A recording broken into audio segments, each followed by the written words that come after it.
Continued Part 2. After Birdo and Natasha managed to escape by taking the train. One last hunt after all, Pick.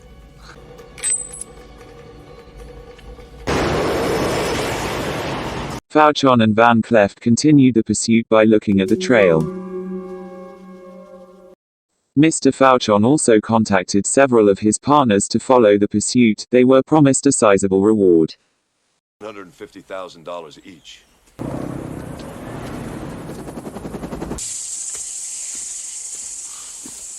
While Birdo and Natasha continued their escape to Birdo's uncle. But suddenly, Birdo told Natasha to do something.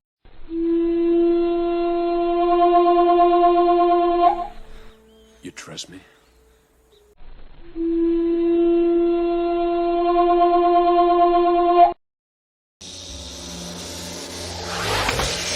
When Birdo told Natasha to close her eyes, it turned out that there was a venomous snake right behind Natasha that was about to bite her. So, Birdo used the snake to set a trap. I'm leaving a surprise for my friends. Sure enough, the group led by Fauchon managed to follow footsteps of Birdo, who led him to his uncle's house.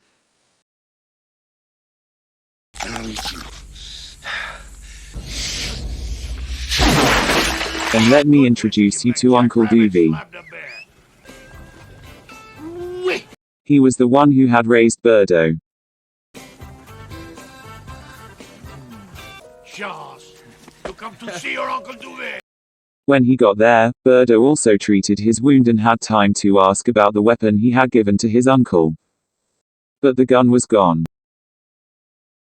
Instead, it turns out that Uncle Doovie still keeps Birdo's shotgun first.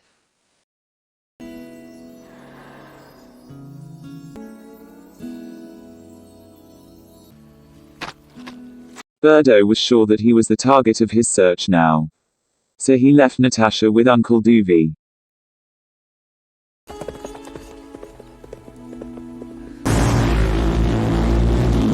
Sure enough, the group led by Fauchon managed to follow in the footsteps of Birdo, who led him to his uncle's house. The place is clean. However, the surviving Fauchon was able to ambush Uncle Doovie and injure him. Until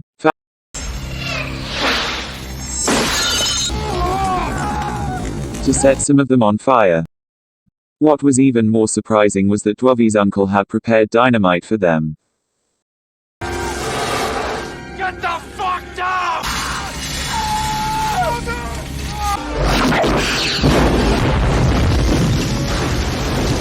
Uncle Doovie was left alone, because for them capturing Birdo was the priority. They chased and found Birdo running on his horse. There was a shootout, but Van Cleef, who was seated in the helicopter, managed to knock Birdo off his horse.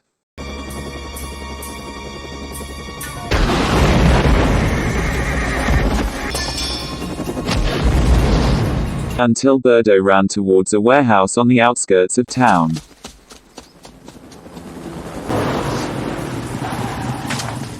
And Boudreaux is surrounded by Fauchon and his men. No more waiting, his men entered the warehouse. But suddenly, Hey, pigeon.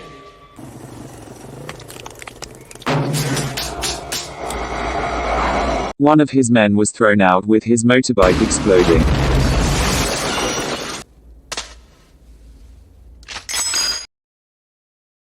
So, immediately Fauchon mobilized all his men and partners to surround Boudreaux.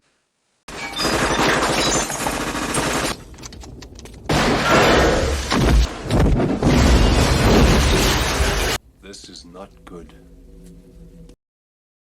For the umpteenth time, we are shown Bauderock's action using firearms and his martial arts skills.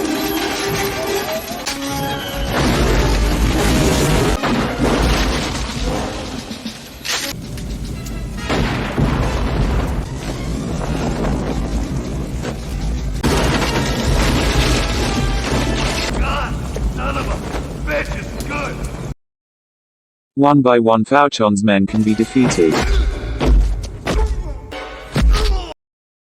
Until Bordeaux again showed his martial skills.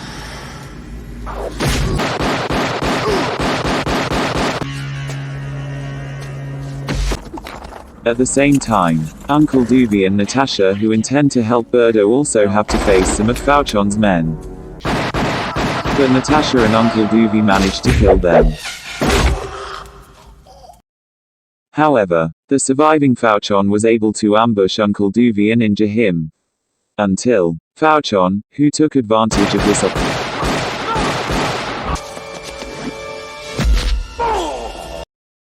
Fauchon, who saw Bordeaux, immediately cornered him into a room, followed by Van Clouw to surround him.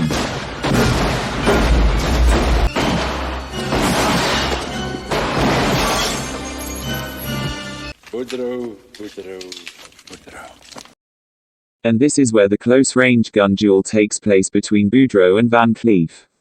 While Van Cleef threw a grenade, Bordeaux managed to jump out and shoot Van Clouw from close range.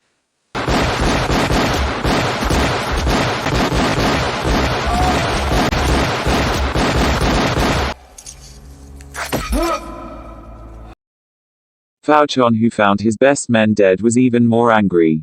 But Boudreaux, who managed to avoid Fauchon's shot, was able to shoot him with a shotgun.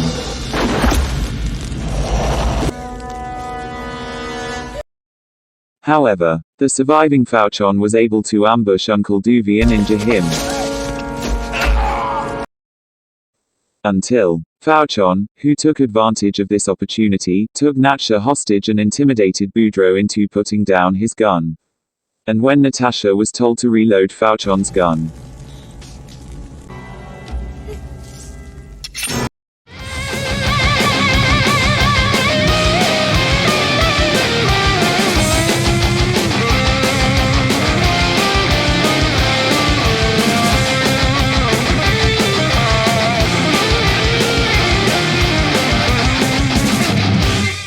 Hunting season is over.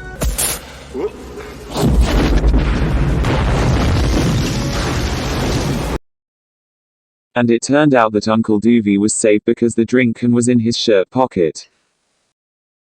Real bad. Yeah, real bad. Thanks for watching, and don't forget,